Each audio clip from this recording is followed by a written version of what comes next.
میرے رسول کریم صلی اللہ علیہ وسلم نے فرمایا ہم تحفہ دیتے ہیں نا بچوں کو، میں اپنے بچوں کے لیے یہ لے کے آ رہا ہوں وہ لے کے آ رہا ہوں، کوئی کمی نہ آ جائے۔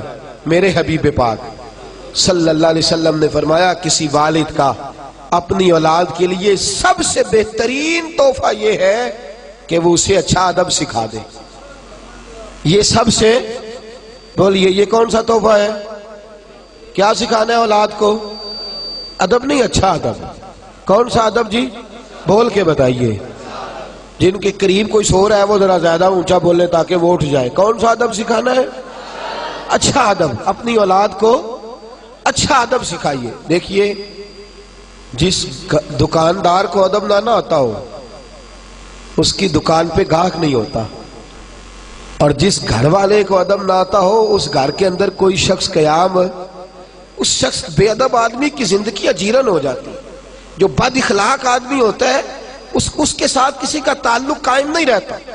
جو اخلاقی قدریں نہیں جانتا اس کے تو اپنے قریبی رشتے ٹوٹ جاتے، وہ تو اپنوں سے دور ہو جاتا۔ جو اخلاقی قدریں نہیں جانتا اس کی زندگی تباہ ہو جاتی ہے۔ تو حبیب فرماتے تو کھلونے لے کے دے گا، تو جائیدادیں بنا کے دے گا، لیکن اس جائیداد کے اندر، اس مکان کے اندر اگر وہ رہنے کے قابل ہی نہ ہوا، اگر اسے ہوش ہی نہ ہوا کہ میں نے کس طرح کر کے لوگوں کے ساتھ رویہ رکھنا ہے، تو اس کی تو زندگی اس کے لیے بوجھ بن جائے گی۔ اسے اچھا ادب سکھا دے، اس کے گھر میں فاقہ اگر رہا اور اس کے ساتھ ساتھ اخلاق بھی رہا تو اللہ اخلاق کی برکت سے گھر کو جنت بنا دے گا۔ اچھا ادب سکھائیں جس کی بنیاد پر گھر بن سکے، اچھا کردار۔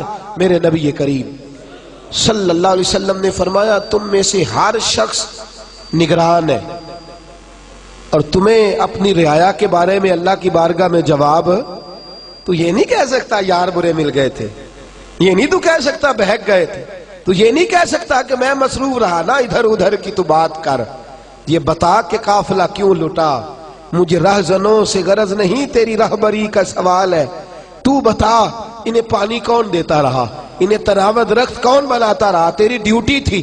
اور بالخصوص بخاری شریف نے میرے نبی پاک صلی اللہ علیہ وسلم نے فرمایا ماں کی ڈیوٹی ہے اپنے بچے کو دینی تربیت دے۔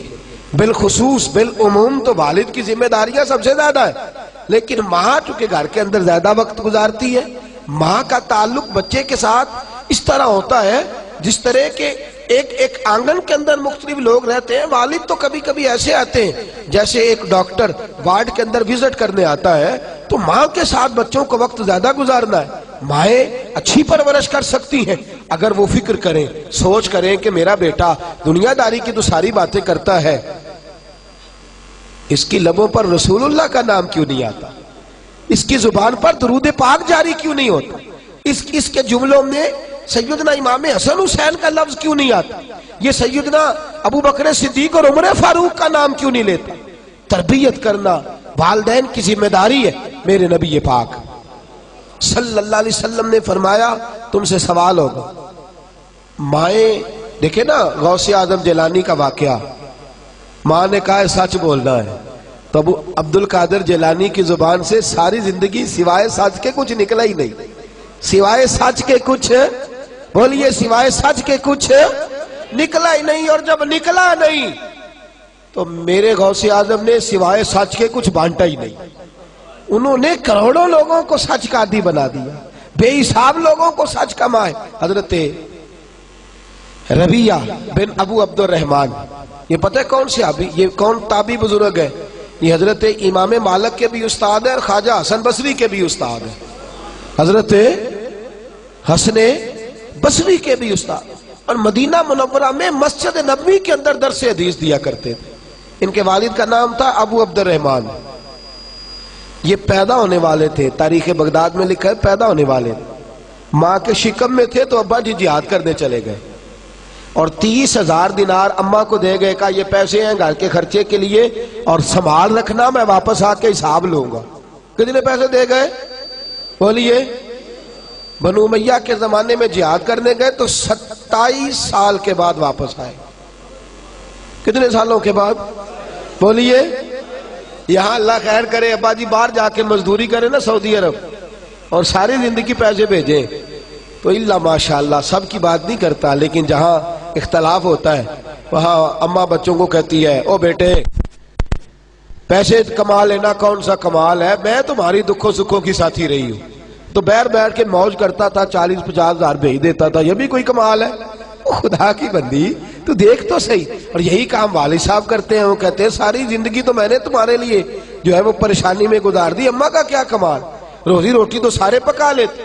دو طرفہ معاملہ گڑبڑ ہوتا ہے، لیکن اندازہ کیجئے 27 سال کے بعد، غالباً آپ نے غور نہیں فرمایا اس بات پر، اس بات کی نزاکت کو آپ سمجھے نہیں، کتنے سالوں بعد آئے؟ ارے اتنا لمبا عرصہ کوئی برداشت کرتا ہے؟ ماں تو زہر کھول دیتی، تمہارا باپ تو پلٹ کے آیا ہی نہیں، اس نے تو سوچا ہی نہیں کہ میں کدھر جا رہا ہوں، اسے تو فرصت ہی نہیں۔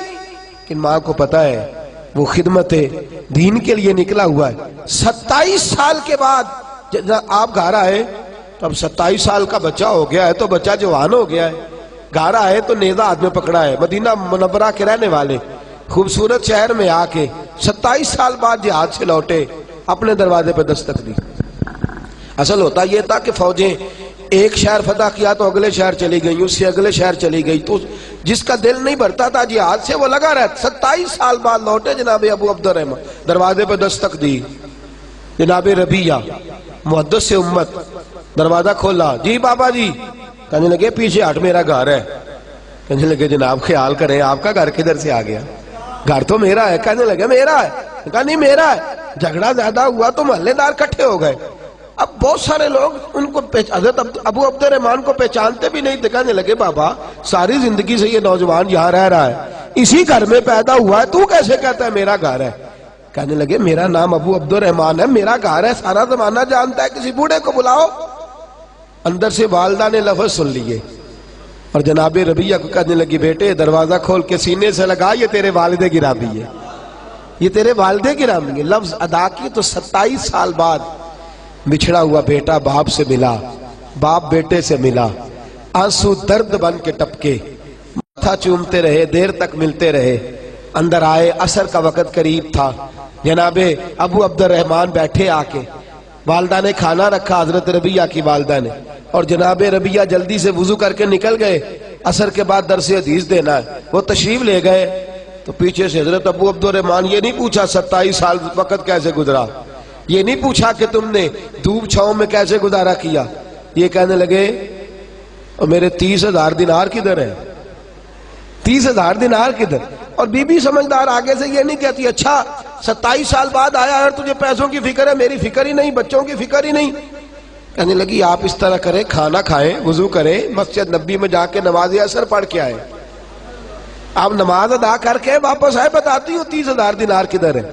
کہتے چونکہ میں دیر سے گیا، مسجد پہنچا تو جبہ پہنے، سر پہ امامہ باندھے اور رسول اللہ کے ممبر پر بیٹھے، رسول اللہ کے ممبر پر بیٹھے، میں نے ایک خوبصورت نوجوان کو دیکھا جو حدیثیں بیان کر رہا ہے، اور حسن بصری سے لے کر امام مالک تک لوگ گردنیں جھکائے بیٹھے اور حدیثوں کا درس سن رہے ہیں۔ کہتے میں نے دیر سے نماز پڑھی، میں پہچان نہ پایا، میں نے کان میں ایک شخص کے کہا، میں نے کہا یہ کون ہے؟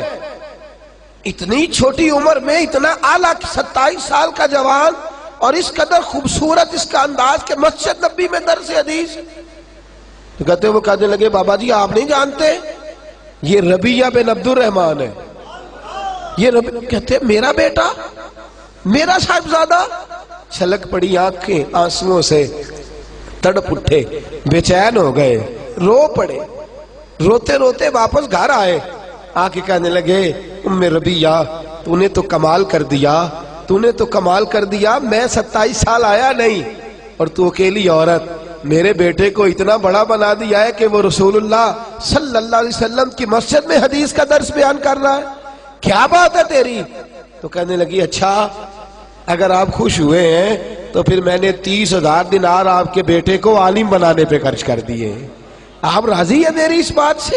راضی ہیں؟ میرے عزیز جب تربیت کا یہ انداز ہوتا ہے، جب سوچ کا یہ انداز ہوتا ہے، ہمارے ہاں ہم مرنے کے قریب ہوتے ہیں، ہمارے بچے کیونکہ ہم نے تربیت ہی نہیں کی، ہم نے خیال ہی نہیں کیا، ہمارے بچے دیکھیے نا میرے رسول پاک صلی اللہ علیہ وسلم کی صحیح مسلم کی حدیث ہے، فرمایا تو مر جائے گا اور اگر تیری اولاد نیک ہوئی تو قبر میں بھی تیرے ساتھ جائے گی، حضور کس طرح؟ فرمایا وہ پیچھے جتنے خیر کے کام کرے گی ان سب کا اللہ تجھے قبر میں بھی ثواب عطا فرمائے گا۔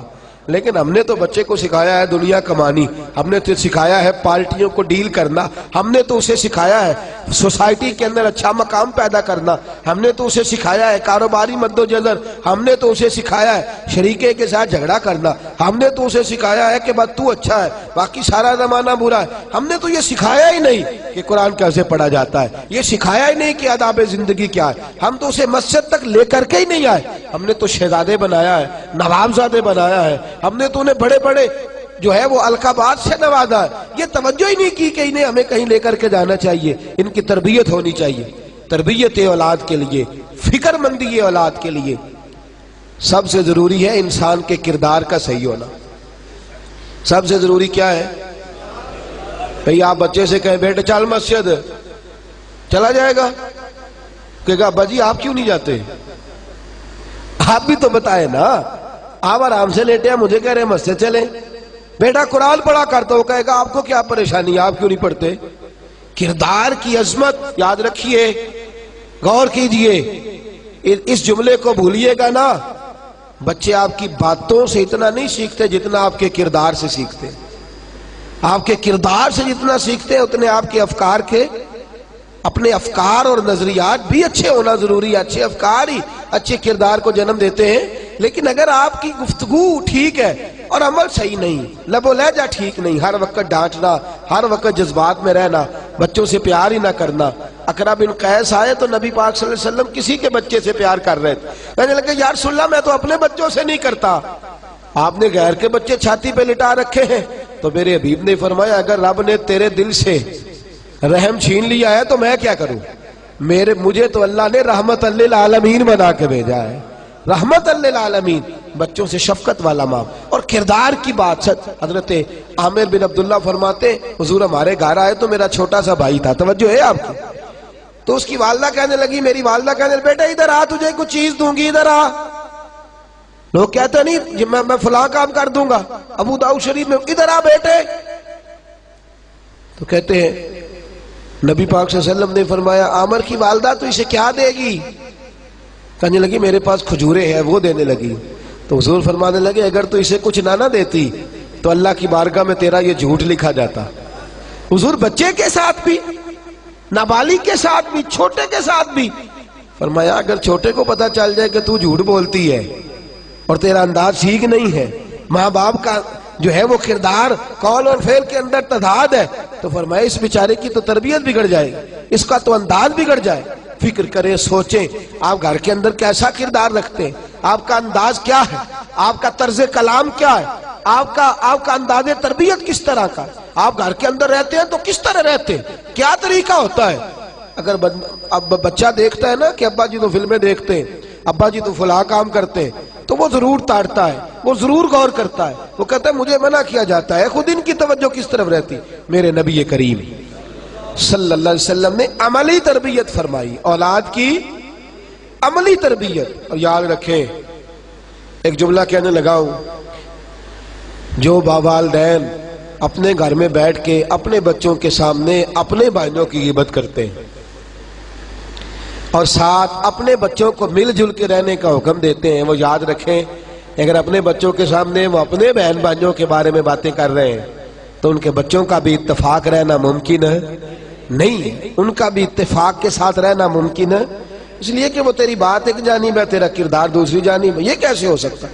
اور اگر آپ کے بچے آپ کے سامنے سن لیں، یاد رکھیں اگر آپ کے بچے آپ سے یہ ملاحظہ کر رہے ہیں کہ آپ اپنے والد کے خلاف یا اپنی والدہ کے بارے میں کوئی جملہ بچوں سے کہہ رہے ہیں تو لکھ لینا دل کی تختی پر، یہ بچے کبھی آپ کے فرما بردار نہیں بنیں گے، یہ کبھی آپ کے سامنے سر نیاز خم نہیں کریں گے۔ سن لیا انہوں نے جو آپ کا کردار کا مثالی ہونا ضروری۔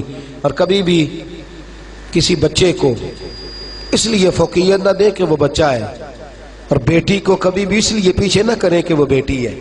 میرے رسول پاک صلی اللہ علیہ وسلم نے انشاءاللہ وہ تو کل میں جمعے میں عرض کروں گا حضرت فاطمہ کے رضی اللہ تعالیٰ عنہ کے عنوان پر، لیکن ایک بات سن لیں، میرے محبوب نے فرمایا جس گھر میں بیٹی ہو اور اسے اچھا ادب سکھایا جائے اور اسے فوقیت، اسے کم نہ سمجھا جائے بیٹوں سے، فرمایا رب کریم اس بیٹی کی برکت سے ماں باپ کو جنت عطا فرما دے گا۔ ان کے ساتھ، ان نرم کونپلوں کے ساتھ محبت کی جائے، سے پیار کیا جائے، اچھی تربیت، اچھا کردار، اور سب سے ضروری بات، سب سے اہم پہلو، سب سے ضروری بات میرے عزیزو یہ ہے کہ بچے کے سوال، اس کے نظریات، اس کی سوچ، وہ کیا کہتا ہے، وہ کیا سوچتا ہے، بالخصوص آپ کے بارے میں اس کا معاملہ۔ میں نے ایسے بچے بھی دیکھے ہیں جو اپنے والد کو ولی اللہ مانتے ہیں، اپنے والد کو، بولیے، اپنے والدین کو ولی اللہ مانتے۔ ہمارے حضرت صاحب قبلہ فرمایا کرتے، آپ فرماتے کہ جب تک تو ہم گھر میں رہتے تھے تو والد صاحب کو دیکھتے تھے، اس وقت تک وہ والے نظریات نہیں تھے۔ فرماتے ہیں جب ذرا گھر سے نکلے نا اور ہم نے زمانے کا مکروہ چہرہ دیکھنا شروع کیا، اور ہم نے لوگوں کے بڑے بڑے عجیب انداز شروع کیے، اور فرماتے ہیں ذرا تھوڑا سا ہم نے کمپیریزن کرنا شروع کیا، تقابل کرنا شروع کیا، تو بات سمجھ میں آئی کہ جسے ہم گھر چھوڑ کے آئے ہیں وہ تو اللہ کا سچا ولی ہے، جسے گھر چھوڑ کے آئے ہیں وہ تو اللہ کا سچا ولی۔ آپ یقین کریں، میں ذاتی بات کرتا ہوں، میں جب گھر میں ہوتا تھا تو میں کہتا تھا میرے والد صاحب یہ تو دنیا کے معاملات کو جانتے ہی نہیں، یہ تو بالکل ہی سادگی میں وقت گزار گئے، ہماری اماں عجیب ہے، ہماری والدہ عجیب ہے، بات ہی نہیں کرنے دیتی، کہتی ہے نا نا باہر جھوٹا بھکاری آیا تو اسے بھی کچھ نہ کچھ دے دو، ایسا نہ ہو، بد دعا دے دو۔ ہم کہتے تھے کیسی ان کی سادگی ہے، انہیں خیال ہونا چاہیے، انہیں آنا چاہیے۔ انہیں باہر نکلے، زمانہ دیکھا، دنیا سے ملاقات کی تو دل میں خیال آیا وہ دیہاتی لوگ بڑے سچے تھے، وہ بڑے کھرے تھے، وہ بڑے ٹھنڈے تھے، وہ بڑے میٹھے تھے، ان کے لفظوں میں سچائی تھی، پڑھتے تھوڑا تھے ڈرتے زیادہ تھے، پڑھتے تھوڑا تھے ڈرتے زیادہ تھے، ان کے لفظوں کے اندر تلاطم تھوڑا تھا، کردار میں حسن زیادہ تھا، کردار کے اندر حسن زیادہ تھا۔ وہ دنیا داری کی لمبی چوڑی سازش کرنا نہیں جانتے تھے، لیکن دعا دینا بڑی اچھے طریقے سے جانتے تھے، محبت بانٹنا بڑے اچھے طریقے۔ تو میرے دوستو، بچے آپ یہ نہ سمجھیں کہ انہیں، ہو سکتا ہے کوئی آپ کے بچوں کو آپ کے خلاف ابھار رہا ہو، لیکن یہ لمبا وقت نہیں ہوتا ہے، تھوڑا ہوتا ہے۔ جب بچے باہر نکلتے ہیں، دنیا کو دیکھتے ہیں، تو خود بخود وہ دیکھ لیتے ہیں آپ کا اپنے کردار کو بچا کے رکھیں خزاں کے موسم سے۔ بچوں کے ساتھ جو آپ کا عملی رویہ ہے، اس رویے کو درست رکھیں، پھر دیکھیں بچے کس طرح سے جو ہے وہ دین کی طرف راغب ہوتے ہیں، ان کا انداز کیسے بدلتا ہے۔